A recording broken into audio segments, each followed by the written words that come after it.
নমস্কার বন্ধুরা, Santu Infotech YouTube চ্যানেলের পক্ষ থেকে আপনাদের সবাইকে আরও একটি নতুন ভিডিওতে স্বাগত। বন্ধুরা, কম্পিউটারে এক্সপার্ট হতে আমরা কে না চাই, অর্থাৎ কম্পিউটারে ফাস্ট কাজ করতে আমরা প্রত্যেকেই চাই। আর কম্পিউটারে ফাস্ট কাজ বা এক্সপার্ট হতে গেলে আপনাদের জানতে হবে কম্পিউটারের শর্টকাট কি। তা আজকে আমি আপনাদের শেখাবো কম্পিউটারের এমন কিছু শর্টকাট কি, যে শর্টকাট কিগুলো আপনারা জানলে আপনারা কিন্তু খুব ফাস্ট ঝড়ের গতিতে কম্পিউটারে কাজ করতে পারবেন। আর যারা বেসিক্যালি অফিসে চাকরি করে, বিভিন্ন কম্পিউটার রিলেটেড কাজের সঙ্গে যুক্ত, এছাড়াও আমরা যারা সাইবার ক্যাফে রিলেটেড কাজের সঙ্গে যুক্ত, প্রতি মুহূর্তে আমাদের কম্পিউটার রিলেটেড কাজগুলো করতে হয়, আমাদের প্রত্যেকের জন্য আজকে ভিডিওটি কিন্তু খুব গুরুত্বপূর্ণ। কারণ কম্পিউটারে ফাস্ট হতে হলে আপনাদের জানতে হবে কম্পিউটারের শর্টকাট কি।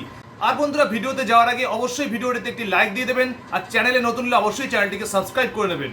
তা চলুন বন্ধুরা, ভিডিওটি স্কিপ না করে প্রথম থেকে শেষ পর্যন্ত অবশ্যই দেখে নেওয়া যাক। বন্ধুরা, আমরা কম্পিউটার নিয়ে সকলেই কাজ করি, কিন্তু কম্পিউটার রিলেটেড কিছু শর্টকাট কি যদি আমরা না জেনে কাজ করি তাহলে কিন্তু আমাদের কাজের গতি খুব স্লো হয়ে যাবে। তা আজকে আমি আপনাদের এমন কিছু শর্টকাট কি শেখাবো, যে শর্টকাট কিগুলো শিখলে কিন্তু আপনারা ঝড়ের গতিতে কাজ করতে পারবেন। তা প্রথমেই চলে যাচ্ছি বন্ধুরা উইন্ডোজ কি ফাংশনে, অর্থাৎ আমাদের কম্পিউটারের কিবোর্ডের একদম নিচের দিকে উইন্ডোজ কিটা আমরা প্রত্যেকেই জানি। সেই উইন্ডোজ কি প্রেস করে কিন্তু আমরা কম্পিউটার সম্বন্ধে ডিটেলসগুলো জানতে পারবো। অর্থাৎ আমাদের কম্পিউটারে কত জিবি র্যাম রয়েছে, আমাদের কম্পিউটারের অপারেটিং সিস্টেম কি, বা আমাদের কম্পিউটারের ফাংশন কি, প্রত্যেকটি জিনিস জানবার জন্য আমাদের শর্টকাট কি হচ্ছে উইন্ডোজ পজ।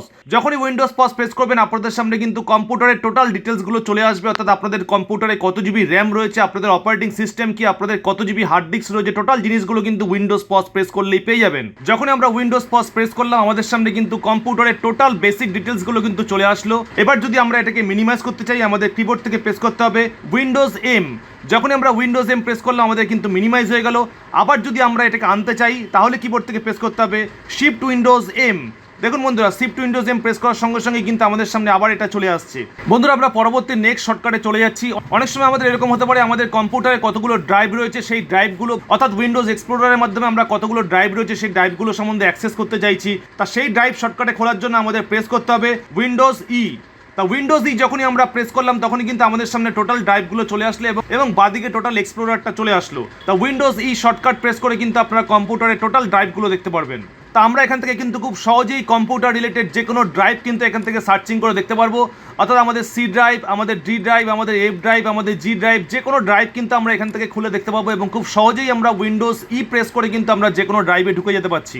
বন্ধুরা, আমাদের কিন্তু বিভিন্ন সময় বিভিন্ন প্রোগ্রাম কিন্তু রান করাতে হয়। তা সেই প্রোগ্রামগুলো রান করানোর জন্য আপনারা ম্যানুয়ালি স্টার্ট বাটন থেকে কিন্তু খুঁজে খুঁজে আপনাদের প্রোগ্রামগুলো রান করাতে হয়। তা আপনারা যদি চান ডস ফরম্যাটেও কিন্তু প্রোগ্রামটিকে রান করাতে পারেন। অর্থাৎ আপনারা কিবোর্ডে গিয়ে প্রেস করবেন উইন্ডোজ আর। যখনই আপনারা উইন্ডোজ রান প্রেস করবেন তখনই কিন্তু আপনাদের রান কমান্ড চলে আসবে এবং এখান থেকে কিন্তু আপনারা যে কোনো সফটওয়্যারের নাম টাইপ করে কিন্তু খুব সহজেই খুলতে পারবেন। দেখুন, আমরা নোটপ্যাড টাইপ করেছি, আমরা ওকে বাটনে প্রেস করলাম, আমাদের নোটপ্যাড কিন্তু অন হয়ে গেল। সেরকমভাবে আপনারা ফটোশপ বলুন, পেজমেকার বলুন, সঠিক যদি আপনারা স্পেলিংটি টাইপ করতে পারেন তাহলে কিন্তু আপনাদের যে কোনো প্রোগ্রাম রান বাটন থেকে কিন্তু খুব সহজেই স্টার্ট হয়ে যাবে এবং শর্টকাটকে জানা থাকলে খুব ফাস্ট এবং দ্রুত গতিতে কিন্তু আপনারা কাজ করতে পারবেন। বন্ধুরা, আমরা পরবর্তী শর্টকাটে চলে যাব। সেই শর্টকাটটি কিন্তু খুব ইম্পর্টেন্ট শর্টকাট, অর্থাৎ আমরা একসঙ্গে কিন্তু অনেকগুলো প্রোগ্রাম অন করে রাখি এবং সেগুলো কিন্তু টাস্ক বারের আন্ডারে মিনিমাইজ হয়ে থাকে। তা আমাদের টাস্ক বারের আন্ডারে দেখুন প্রচুর ধরনের প্রোগ্রাম রয়েছে। তা সেই প্রোগ্রামগুলো যদি আপনারা শর্টকাট কি জানতে পারেন তাহলে কিন্তু আপনারা যেই প্রোগ্রামটি দরকার সেই প্রোগ্রামটিকে কিন্তু অন করতে পারবেন। তার শর্টকাট কি হচ্ছে উইন্ডোজ টি। তা যখনই আপনারা উইন্ডোজ টি প্রেস করবেন আপনাদের সামনে টাস্ক বারের টোটাল ফাংশনগুলো কিন্তু দেখাবে। অর্থাৎ যতবার আপনারা উইন্ডোজ কি প্রেস করবেন পরবর্তী টাস্ক বারটি চলে যাবে। তা বন্ধুরা, এখান থেকে দেখতে পাচ্ছেন টাস্ক বারের টোটাল জিনিসগুলো কিন্তু দেখাচ্ছে এবং যতবার আমরা উইন্ডোজ কি প্রেস করছি ততবার কিন্তু আমাদের টাস্ক বারগুলো চলে আসছে। তা আপনাদের যে টাস্ক বারটা দরকার, ধরুন আমরা ফটোশপ খুলবো, আমাদের এখানে ফটোশপটি অন হয়েছে। এই ফটোশপটি অন করার পর আমরা এন্টার প্রেস করব। তাই এন্টার প্রেস করলেই কিন্তু আমাদের ফটোশপ অন হয়ে যাবে। অর্থাৎ উইন্ডোজ কি প্রেস করে কিন্তু টাস্ক বক্সটিকে আমরা পরপর অ্যাক্সেস করতে পারবেন এবং এন্টার প্রেস করলেই কিন্তু আপনাদের প্রোগ্রামটি অন হয়ে যাবে। এবং বন্ধুরা, টাস্ক বার ওপেন হওয়ার পর সব থেকে ইম্পর্টেন্ট যে ফাংশনটি, যতগুলো টাস্ক বার রয়েছে প্রথমটি দেখতে পাচ্ছেন ইন্টারনেট এক্সপ্লোরার, তারপরে রয়েছে ফোল্ডার, তারপরে রয়েছে আমাদের মিডিয়া প্লেয়ার, তারপরে রয়েছে গুগল ক্রোম, মজিলা রয়েছে, এছাড়াও ফটোশপ রয়েছে। তা আপনারা উইন্ডোজ 1 যখনই প্রেস করবেন তখনই কিন্তু আপনাদের এক্সপ্লোরার ওপেন হয়ে যাবে। অর্থাৎ আপনাদের যে সিরিয়ালে সাজানো রয়েছে প্রথমে রয়েছে এক্সপ্লোরার, আপনারা এখান থেকে উইন্ডোজ 2 প্রেস করবেন সঙ্গে সঙ্গে কিন্তু আপনাদের সেকেন্ড অপশানটি কিন্তু ওপেন হয়ে যাবে। আপনারা উইন্ডোজ 3 প্রেস করবেন আপনাদের মিডিয়া প্লেয়ার ওপেন হয়ে যাবে। তা আপনারা উইন্ডোজ 4 প্রেস করলে কিন্তু আপনাদের সামনে করে ক্রোম ওপেন হয়ে যাবে এবং উইন্ডোজ 7 যখন প্রেস করছে আমাদের ফটোশপ ওপেন হয়ে যাচ্ছে। তো এইভাবে সিরিয়াল অনুযায়ী কিন্তু আপনারা টাস্ক বার থেকে উইন্ডোজ 1 2 3 4 প্রেস করলেই কিন্তু আপনাদের পরপর প্রোগ্রামগুলো কিন্তু ওপেন হয়ে যাচ্ছে। বন্ধুরা প্র্যাকটিক্যাল ক্ষেত্রে আমাদের কিছু কিছু সময় এরকম প্রবলেম আসতে পারে যে কোনো সাইট থেকে কিন্তু কোনো অবজেক্টকে আমরা কপি করতে পারি না, অর্থাৎ যখনই আমরা কপি করতে যাই তখন কিন্তু দেখায় নো অ্যাক্সেস বা কপি করার কোনো রকম চান্স কিন্তু সেই সকল সফটওয়্যারগুলোতে থাকে না বা সেই সকল সাইটগুলোতে কিন্তু থাকে না। তো দেখুন বন্ধুরা, এর একটি শর্টকাট কি রয়েছে, আপনাদের যে কিবোর্ড রয়েছে সেই কিবোর্ডে গিয়ে আপনারা মারবেন প্রিন্ট স্ক্রিন। তার দুটো স্টেপ আপনাদের কমপ্লিট করতে হবে। প্রথমে কিবোর্ডে গিয়ে আপনারা প্রিন্ট স্ক্রিন চাপবেন, তারপরে আপনারা চাপবেন Ctrl+C, অর্থাৎ আপনাদের মেমোরিতে কিন্তু সেই অবজেক্টটা কিন্তু কপি হয়ে গেল। এবার আপনারা যে কোনো জায়গায় গিয়ে কিন্তু সেই অবজেক্টটাকে আপনারা পেস্ট করতে পারেন। ধরুন আমরা ফটোশপ খুলেছি, আমরা এবার ফটোশপে গিয়ে পেস্ট করব Ctrl+V। দেখুন বন্ধুরা, Ctrl+V যখনই পেস্ট করলাম আমাদের সামনে কিন্তু টোটাল ডিটেলসটা চলে আসলো, অর্থাৎ যে পেজটি আমাদের দরকার ছিল সেই পেজটি কিন্তু আমাদের ইমেজ ফরম্যাটে চলে আসলো। এবার আমরা এই পেজটিকে কিন্তু বড় ছোট যে কোনো জায়গায় কিন্তু কাজে লাগাতে পারবো এবং আপনারা চাইলে এই ছবিটাকেও কিন্তু আপনারা কপি করে কিন্তু যে কোনো জায়গায় কিন্তু বসাতে পারবেন। দেখুন বন্ধুরা, আমরা ছবিটাকেও কিন্তু আলাদা করে ফেললাম। তো এইভাবে কিন্তু আপনারা এই শর্টকাট কির সাহায্যে যে কোনো অবজেক্টকে আপনারা কপি করতে পারবেন। তা এটি কিন্তু খুব গুরুত্বপূর্ণ, প্রত্যেকটি কাজেই কিন্তু আপনাদের এই প্রিন্ট স্ক্রিন এই টেকনিকটা কিন্তু লাগবে। বন্ধুরা আমাদের কিন্তু কাজ করতে করতে কোনো কোনো সময় এরকম সমস্যায় পড়ে যাই যে কিছু কিছু ইংলিশ ওয়ার্ডের আমরা কিন্তু মানে বুঝতে পারি না। তা বিভিন্ন ক্ষেত্রে কিন্তু বিভিন্ন রকম স্টোরি বলুন বা বিভিন্ন রকম ম্যাগাজিন বলুন আমাদের কিন্তু ইংরেজিতে পড়তে হয়।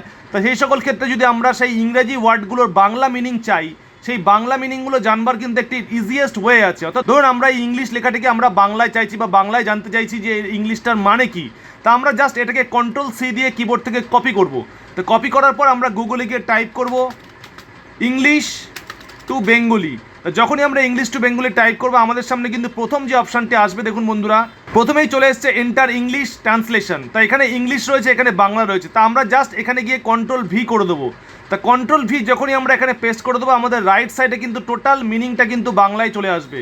অর্থাৎ আপনাদের এই ইংলিশ মানেটা কিন্তু আপনারা পুরো বাংলায় হুবহু পেয়ে যাচ্ছেন।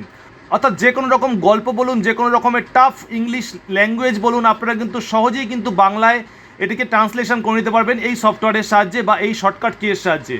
এছাড়াও বন্ধুরা আমাদের এমন কিছু সফটওয়্যার আছে, যেমন ধরুন আমরা ডেস্কটপের কোনো অবজেক্টকে বড় ছোটো করবো, সেজন্য আমরা Ctrl+1 প্রেস করলাম, আমাদের কিন্তু ডেস্কটপের আইকনটা বড় হয়ে গেল। আবার Ctrl+1 প্রেস করলে আমাদের ছোট হয়ে গেল।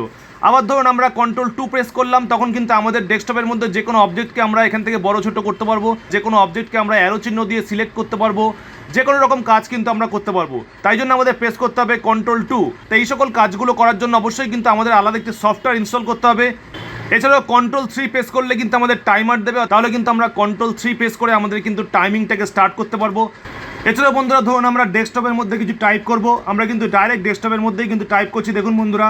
তো এইভাবে কিন্তু আপনারা যে কোনো জিনিস ডেস্কটপের মধ্যে টাইপ করতে পারবেন। তাই এই সকল কাজগুলো করবার জন্য কিন্তু অবশ্যই আপনাদের একটি সফটওয়্যারকে ইনস্টল করলে কিন্তু আপনারা এই সকল ফাংশনগুলো পাবেন।